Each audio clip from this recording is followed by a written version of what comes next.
Alors je commence en vous posant une question. Quel est le point commun entre Jean-Baptiste et nous aujourd'hui?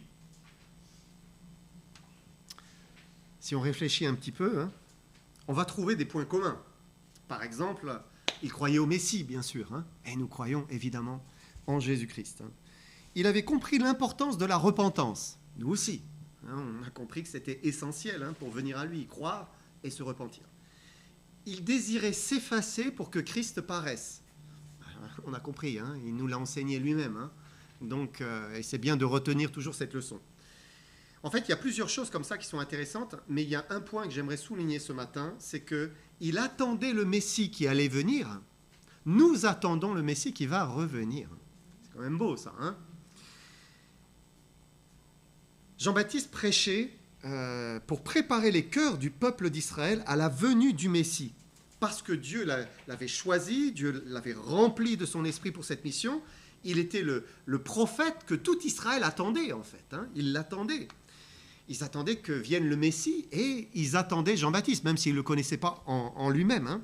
Si vous prenez l'Ancien Testament, le dernier livre de l'Ancien Testament, Malachie, les derniers versets du livre de Malachie, eh bien vous voyez que Malachie prophétise sur la venue d'un prophète qui ramènera le cœur des pères à leurs enfants, le cœur des enfants à leurs pères. Et c'est ce qu'a fait Jean-Baptiste. C'est exactement ce qu'il a fait. 400 ans plus tard, il arrive, il sort du désert et il prêche la repentance en disant « Mais préparez-vous, le royaume des cieux est proche, repentez-vous ». Et il a invité à se faire baptiser dans les eaux du Jourdain, donc en signe de repentance, de contrition, parce qu'il prêchait la repentance. Et beaucoup sont revenus à Dieu par son biais, et ils ont reconnu leurs fautes, et ils se sont réconciliés.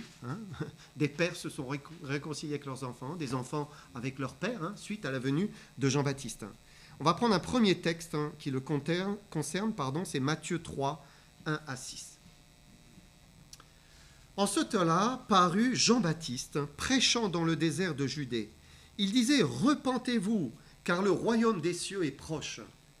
Jean est celui qui avait été annoncé par Ésaïe le prophète, lorsqu'il dit « C'est ici la voix de celui qui crie dans le désert.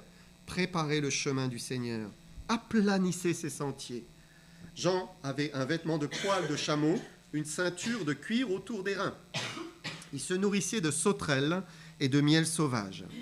Les habitants de Jérusalem, de toute la Judée et de tout le pays des environs du Jourdain se rendaient auprès de lui et, confessant leurs péchés, ils se faisaient baptiser par lui dans les eaux du Jourdain.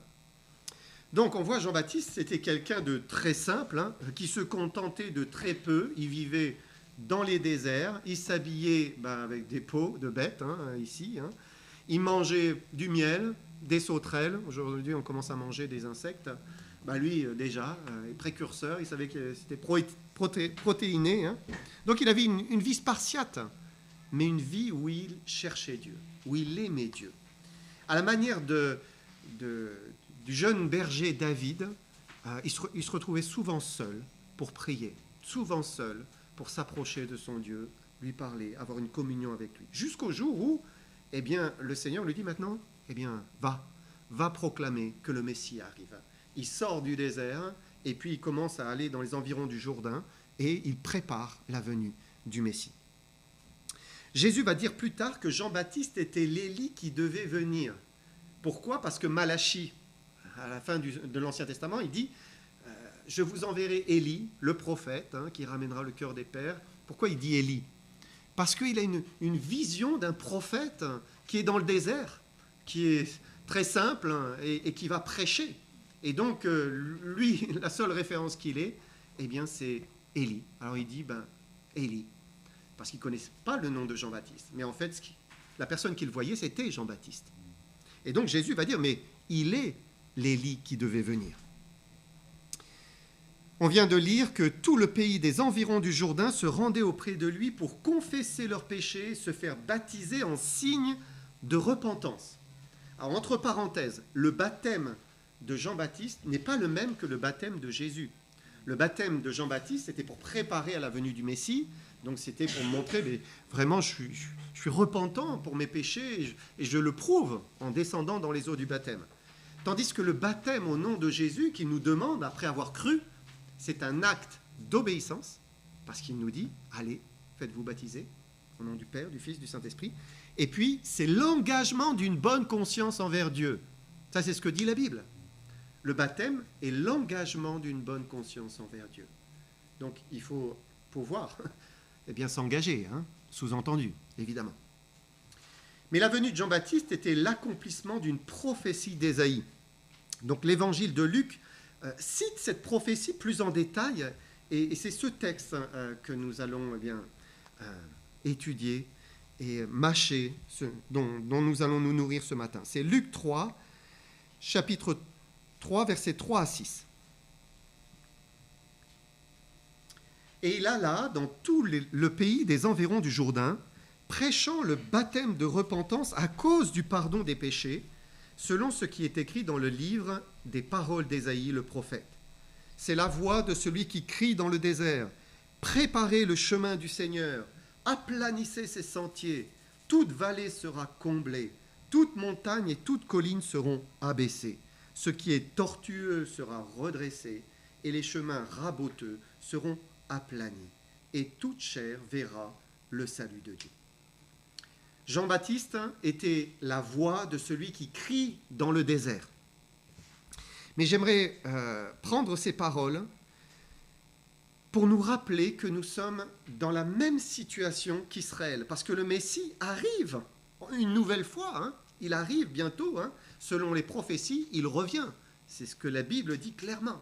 Jésus est à la porte, il est à la porte. Et on doit se préparer. J'aimerais juste m'incliner courtement dans la prière encore. Seigneur, merci encore d'être avec nous ce matin, de nous bénir, Seigneur, et nous ne cessons de dépendre de toi, parce que de toi viennent toutes choses, Seigneur, et tu as les paroles de la vie éternelle. Merci, Père, nous te le demandons par Jésus-Christ. Amen. Amen. Vous savez, le retour de Jésus, humainement, naturellement, dans l'homme, on a tendance à se dire, bon, c'est pas ce soir, c'est pas demain. On se dit, mais sûrement j'ai quelques années encore devant moi. Hein. On pense que certainement on a le temps de changer. Hein. On a le temps de faire peut-être ce qu'on n'a pas encore fait, hein, prendre les résolutions qu'il faudrait. On sait que tout n'est pas parfait dans notre vie, mais ça va, on a le temps, tout va bien. Ça, c'est ce qu'on se dit. Mais il y a une chose qu'on ne prend pas en compte, c'est que les changements dans la vie chrétienne ne sont jamais instantanés. C'est jamais instantané. La réalité, hein, si on a une addiction, le jour où Christ apparaît, on va pas, je me délivre de cette addiction. Non, hein, ça sera trop tard. Ça sera trop tard. Si on a un trait de caractère, une attitude de cœur qui déplaît à Dieu, et on le sait bien, elle ne va pas disparaître comme cela dès que Jésus est là. Ça y est, je suis... bien sûr, il va me libérer, mais devant lui, je vais apparaître avec ce trait de caractère. Hein. Ça, c'est sûr. Hein. La sanctification, c'est le processus de Dieu. Clairement, c'est l'œuvre de Dieu. Ce n'est pas nous qui nous sanctifions. C'est son œuvre et non la nôtre. C'est lui qui veut le faire. C'est vraiment ce qu'il nous dit dans Thessaloniciens. On va prendre 1 Thessaloniciens 5, versets 23 et 24. Magnifique passage à souligner dans vos Bibles. Il dit que le Dieu de paix vous sanctifie lui-même tout entier, et que tout votre être, l'esprit, l'âme, le corps, soit conservé irréprochable lors de l'avènement, lors du retour de notre Seigneur Jésus-Christ. Celui qui vous a appelé est fidèle, et c'est lui qui le fera. Donc c'est Dieu qui donne la promesse qu'il va se charger de nous sanctifier. C'est son œuvre, ce n'est pas la nôtre. Et on doit simplement, le croire, lui faire confiance. Seigneur, je le crois. Agis, interviens, fais-le. C'est important, vous savez, de dire ça. Seigneur, agis, fais-le, s'il te plaît. Parce qu'il y a des choses que Dieu ne va pas faire à notre place. C'est d'agir contre notre volonté. Dieu n'agira pas contre notre volonté. Celui qui n'a pas envie de progresser avec Christ, il ne progressera pas. Celui qui ne veut pas abandonner un mauvais comportement, il va le garder, il va le traîner avec lui. Celui qui ne veut pas être vraiment transformé par Jésus-Christ, eh bien, il va vivre vraiment pas de transformation dans sa vie. Celui qui vit sans se soucier du Seigneur, sans se soucier d'obéir au Seigneur, eh bien, il ne pourra pas être sanctifié ici-bas. Si on est égoïste, on va rester égoïste jusqu'à son retour. Si on est paresseux ou orgueilleux ou avec des cœurs durs, eh bien, on ne va pas devenir comme Christ subitement avant qu'il arrive. Hein. Non, on sera tel quel. Dieu veut nous sanctifier, mais pour le faire, il faut notre accord, l'accord de notre volonté. Il faut lui demander, il faut se tenir de son côté en fait. Hein, c'est ça.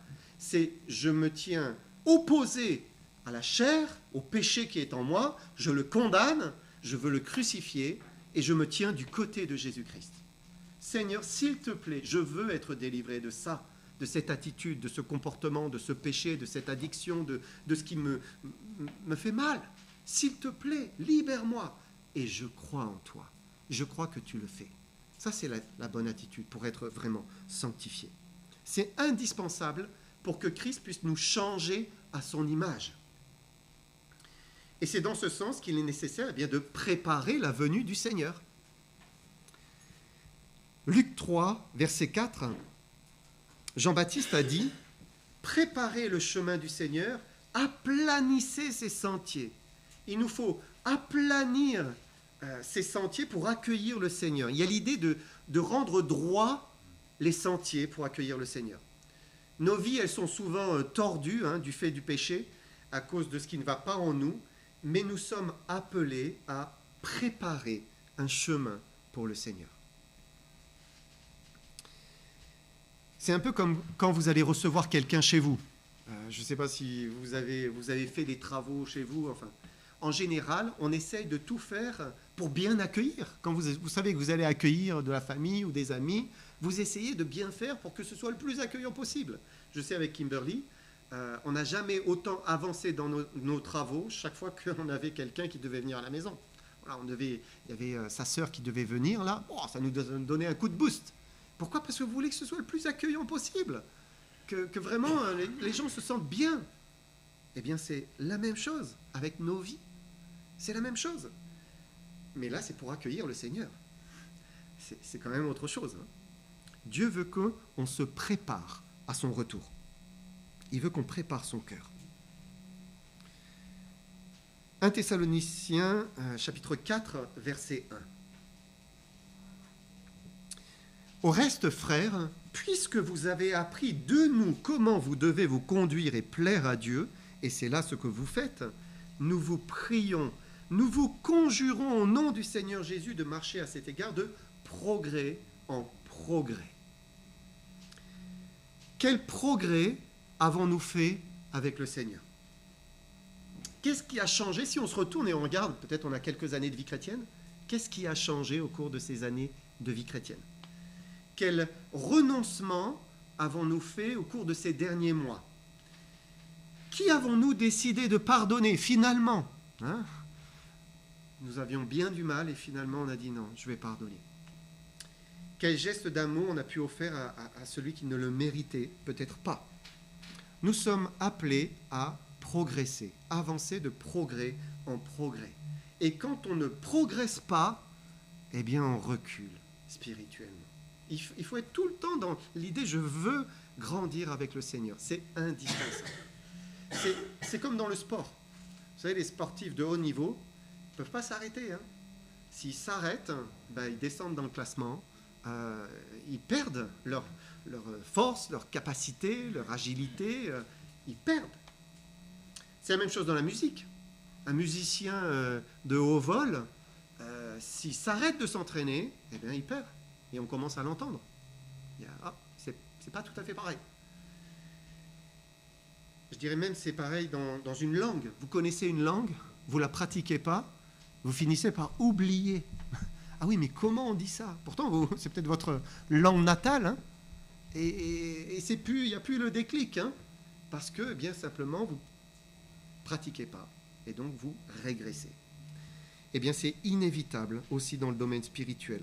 Si Christ n'est pas chaque jour sur le trône à régner sur nous, si ce n'est pas lui que nous écoutons tous les jours, hein, que nous servons, que nous prions, à qui nous voulons obéir, faire ce qu'il nous demande, alors, eh bien, on va régresser. Spirituellement, on va régresser. Dans notre moralité, on va régresser. Dans nos habitudes, on va régresser. C'est inévitable.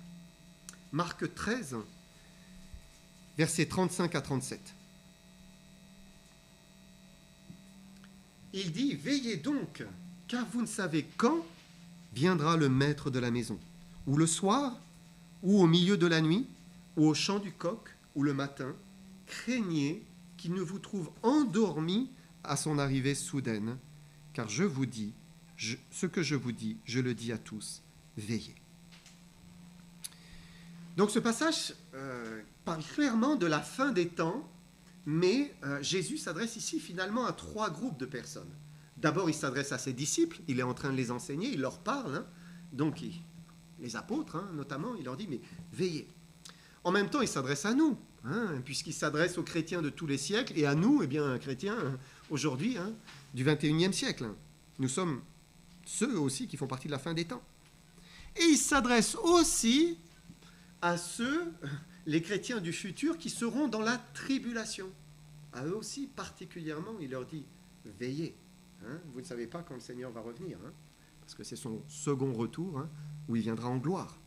C'est pour cela qu'il dit, ce que je dis, je le dis à tous, veillez. En fait, les chrétiens de tous les siècles ont la responsabilité de veiller, de ne pas dormir, d'être actifs dans la foi, hein, dans le travail pour le Seigneur, dans leur vie personnelle. Et même si pour l'Église, pour l'épouse de Christ, Jésus ne reviendra pas comme un voleur. Vous savez, des fois, vous avez cette expression, « je viens comme un voleur ». Jésus ne revient pas comme un voleur pour les chrétiens. Il le dit clairement dans Thessaloniciens, chapitre 5. Hein, mais il vient plutôt comme un époux qui va prendre sa fiancée dans ses bras pour les noces de l'agneau. Hein, ce que dit la parole. Il va emmener son épouse sur les nuées du ciel. C'est l'enlèvement. Dieu veut qu'on se prépare pour ce jour. Même s'il vient comme un époux, il faut se préparer. Hein. Je ne pense pas que quelqu'un une fiancée qui a besoin de se marier, bon, on verra bien quand il arrive. Non, elle se prépare. Hein. Elle se pomponne. Hein. Elle essaye de faire le maximum. Hein. Elle veut être désirable pour son époux. Elle veut être désirable.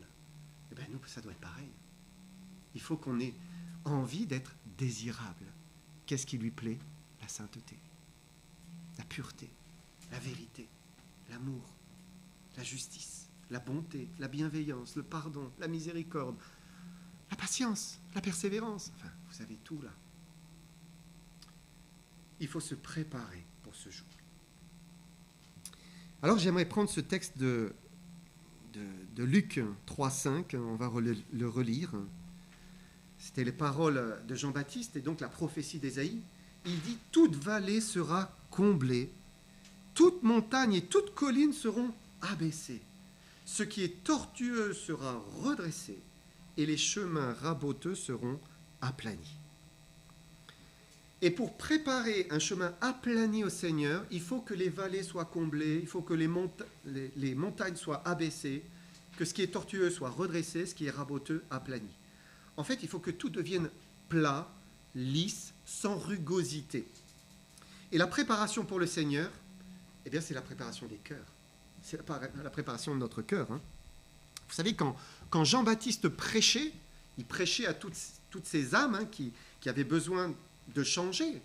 Il prêchait la repentance, un changement du cœur et de prendre de nouvelles voies. Et c'est comme cela qu'on prépare le chemin du Seigneur. C'est en préparant son cœur.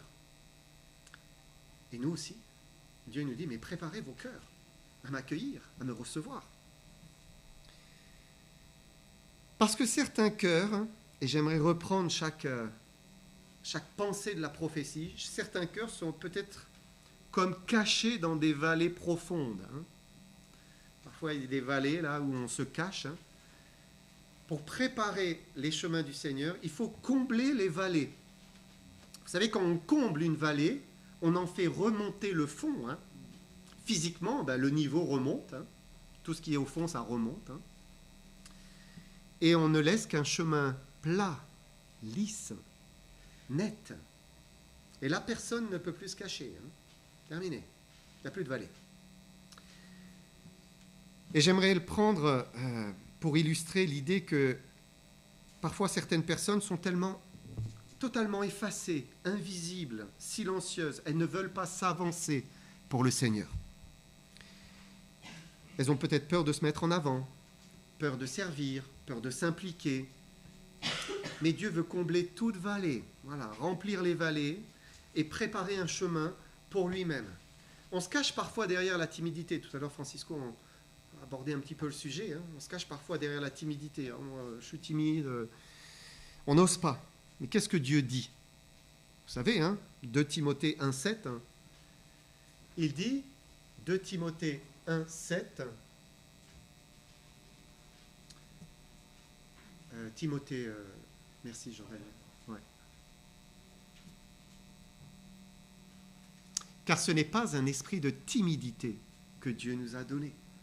Au contraire, son esprit nous remplit de force, d'amour, de sagesse. Ça c'est la vérité. Hein.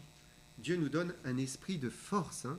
Il ne nous a pas donné un esprit de crainte, de frayeur, de lâcheté. Non. Il veut combler les vallées en sorte que eh bien, la personne qui est invisible, inexistante, hein, elle trouve sa place. Elle prenne sa place volontairement. Parce qu'on a tous une part dans le corps de Christ. Vous vous souvenez de cette parole d'Ésaïe? Il a dit, « Qui enverrai-je? Qui marchera pour nous ?» Et Ésaïe dit, « Me voici, envoie-moi. Me voici. » Voilà, je suis à ta disposition, Seigneur. Tu veux que je fasse quelque chose? Je le ferai. J'obéirai. Dieu veut abaisser des montagnes et des collines. Parfois, c'est tout le contraire. Nos cœurs ont tendance à monter en haut, hein, à être bien visibles en haut de la montagne, parce que bien l'orgueil, c'est un serpent qui nous pique facilement, hein, qui nous mord facilement. C'est plus fort que nous. Ça nous dépasse. Hein, et c'est un orgueilleux qui vous parle. Hein. Ça nous dépasse. D'un seul coup, voilà, une envie de se mettre en avant. Une envie de prendre la place, hein, de monter en haut. Pour préparer le chemin du Seigneur, il faut que les montagnes s'abaissent. Hein. Voilà, que tout ce qui est élevé descende. Hein. Entre frères et sœurs, personne n'est plus élevé que l'un ou que l'autre. Hein. Le Seigneur nous met tous sur un même niveau devant lui. Pas de piédestal. Dieu ne le veut pas. Ce qu'il veut, c'est qu'on prépare notre cœur, comme Jean-Baptiste, justement. Vous vous souvenez de cette parole magnifique de Jean-Baptiste, hein? Donc il a dit, Jean 3,30, il faut qu'il croisse et que moi je diminue. Que moi je diminue. Et c'est la chose la plus importante pour nous, apprendre à diminuer, à descendre. Luc 3, verset 5, on peut le relire. Il dit, toute vallée sera comblée, toute montagne et toute colline seront abaissées, ce qui est tortueux sera redressé, et les chemins raboteux seront aplanis. Donc Dieu veut également que ce qui est tortueux soit redressé. C'est intéressant parce que le terme tortueux, ici en grec, c'est scolios. Ça vous fait penser à la scoliose, hein. Bah, ça vient de là. Hein. Et c'est un mot qui a été traduit dans la Bible par tordu, perverse, corrompu, d'un caractère difficile. D'un caractère difficile. Et nos cœurs ont besoin d'être délivrés de la chair, hein, qui est méchante, qui est tordue et qui est parfois d'un caractère vraiment insupportable, difficile. Préparer le chemin du Seigneur, eh bien, c'est préparer son cœur, hein, en permettant au Seigneur de changer ce qui ne va pas en nous. Il y a des attitudes, il y a des comportements, il y a des réactions, il y a des paroles parfois qui sortent, hein, qui doivent disparaître. Comment? Eh bien, en les confessant et en les crucifiant. Je condamne ça. Seigneur, libère-moi. Je veux être mort avec toi, afin que tu vives en moi. S'il te plaît, fais-le. Je ne dois plus m'habituer et accepter d'être une personne qui est comme ça. Quand je perçois qu'il y a quelque chose qui ne va pas, je dois le condamner. Je ne veux pas être cette personne-là. Je le vois. Je refuse, je rejette. Cette personne, elle est haïssable. C'est la chair, c'est le péché. Donc je la condamne. Ça, c'est le seul moyen pour que le Seigneur bien redresse notre cœur, aplanisse notre cœur, et fasse que bien on puisse être accueillant le jour où il viendra. Enfin, Jean-Baptiste parle d'aplanir des chemins raboteux, c'est-à-dire des chemins qui sont rocailleux, rocheux, qui présentent des écueils. Parfois, voilà, on est escarpé, blessant. Philippiens 4, verset 5. Que votre douceur soit connue de tous les hommes. Le Seigneur est proche. Dieu veut qu'on soit connu pour la douceur, la bienveillance, notre indulgence, notre esprit de conciliation, pacifique. Il nous veut pacifique. Est-ce que nous sommes connus pour cela, pour notre douceur? Si on demande à ceux qui nous connaissent, est-ce qu'ils vont dire « Ah oui, cette personne est vraiment douce, elle a un bon caractère ». Est-ce qu'on est connu pour ça? Est-ce que ceux qui nous emploient diraient « Ah oui, cette personne, elle travaille chez moi, elle est vraiment douce, pleine de douceur ». C'est intéressant parce que Paul ajoute dans le même verset « Le Seigneur est proche ». Le Seigneur est proche. Donc il ne veut pas nous trouver durs. Il ne veut pas nous trouver sans miséricorde, sans amour, lorsqu'il viendra nous prendre. Seigneur est proche, alors eh bien soyons pleins de douceur, de la douceur de Jésus, qui a dit « Je suis doux et humble de cœur ». Maintenant, la douceur n'est pas toujours la méthode que Dieu emploie pour parler à certaines personnes. Et si on continue le passage de Luc, on voit que Jean-Baptiste, eh bien, il n'est pas allé de main morte, lui, pour préparer le chemin du Seigneur. On va lire un petit peu plus, Luc 3, versets 7 à 9. Il disait donc à ceux qui venaient en foule pour être baptisés par lui, « Race de vipères, qui vous a appris à fuir la colère à venir ? Produisez donc des fruits dignes de la repentance, et ne vous mettez pas à dire en vous-même, « Nous avons Abraham pour père ». Car je vous déclare que de ces pierres, Dieu peut susciter des enfants à Abraham. Déjà même la cognée est mise à la racine des arbres. Tout arbre donc qui ne produit pas de bons fruits sera coupé et jeté au feu. C'est très sévère. En fait, il secouait les cœurs, mais sans retenue.